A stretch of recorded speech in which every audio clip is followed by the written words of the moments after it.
Item of business is a members' business debate on motion 3233 in the name of Collette Stevenson on access to cannabis-based products for medicinal use.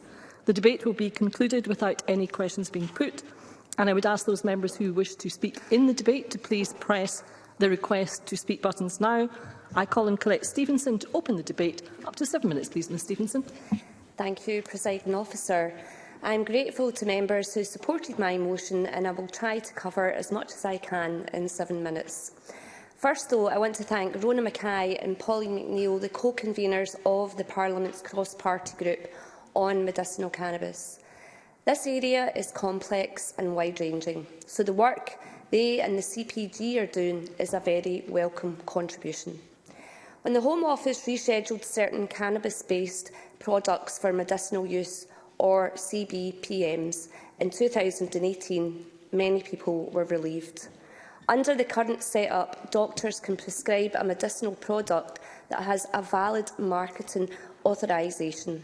But for unlicensed products, there is a restriction in place where only a subset of doctors, generally consultants, can prescribe.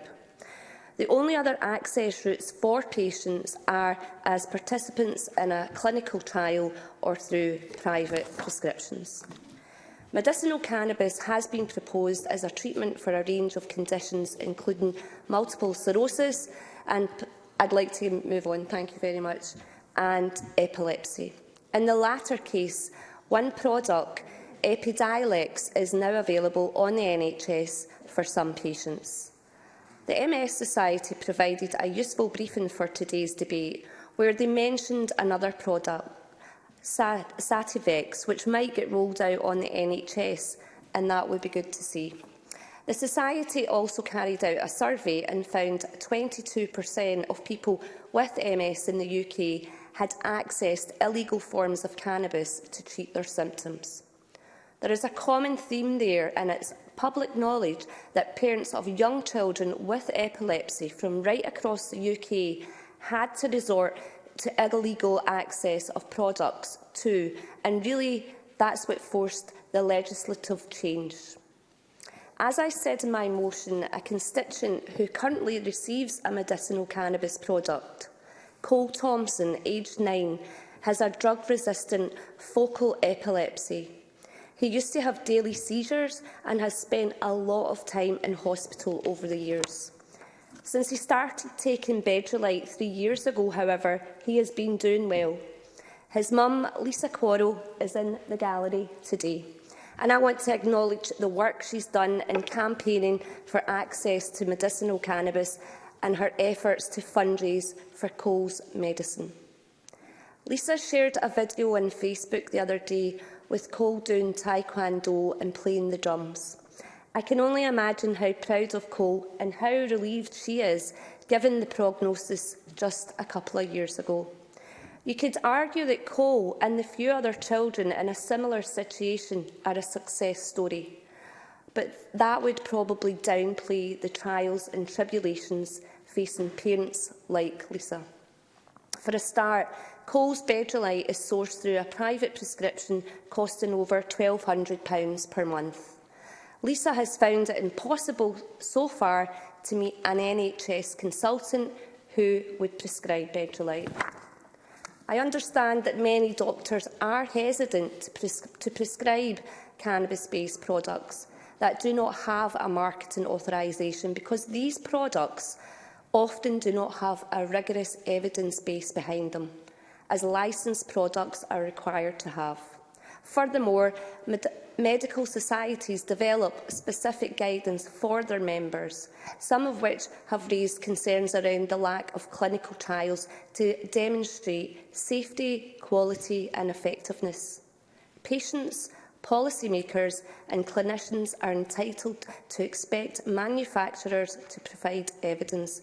So I appreciate that point, but I would also challenge scientists, medics, pharmaceutical companies and any other relevant parties to consider the different ways evidence can be gathered. For example, the last meeting of the CPG focused on the role of evidence in widening the use of medicinal cannabis, and we heard about the potential for observational trials of patients already on a product.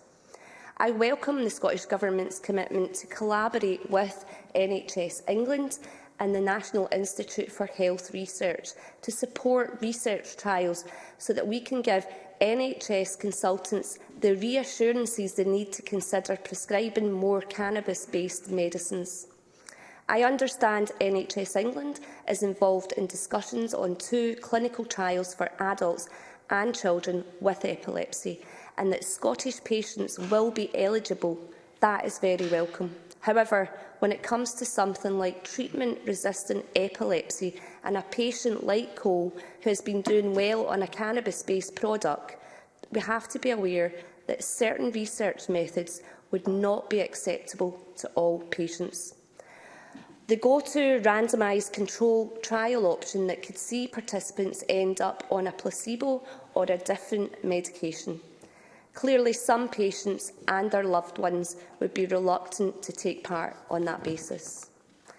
There are a few other things I would be interested to know around CBPM use, and perhaps the Minister could touch upon in closing, such as how the CMO has worked with doctors since the rescheduling to get feedback and develop protocols or guidelines, what role the CMO and the CSO can play in supporting, encouraging or facilitating relevant research, whether shared care guidelines are under development and whether SIGN could develop general or condition-specific guidelines.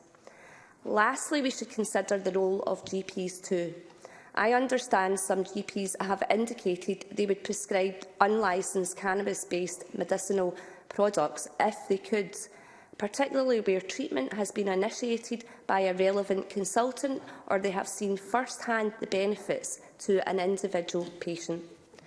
I would call on the Home Office and relevant stakeholders to consider options like this, in consultation with patient groups, GPs and others. To conclude, Presiding Officer, I am delighted to have kicked off this debate, the first in Scotland, on access to medicinal cannabis products.